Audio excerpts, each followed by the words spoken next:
We look at the function equals secant plus 4 times the square root of minus 10.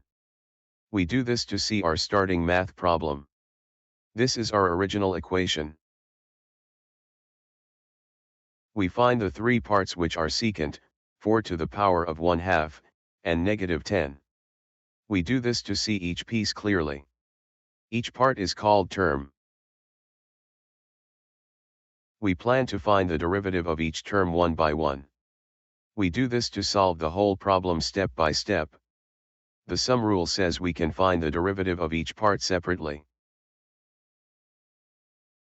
We write the terms as secant plus 4 to the power of 1/2 minus 10. We do this to prepare for our math rules. This shows us exactly what to change. We rewrite the square root of s to the power of 1/2. We do this to make it easier to use the power rule. Radical can be written as fractional exponent. We apply the derivative to secant, plus the derivative of 4 to the power of 1/2, minus the derivative of 10. We do this to start finding the answer. We must find the rate of change for every term. We use the secant rule, the power rule, and the constant rule. We do this to know which math rules to follow. Each type of term has its own special rule. We calculate the derivatives to get secant times 10 plus 4 times 1/2 to the power of negative 1/2 minus 0. We do this to find the new values. We follow the specific rules for each part.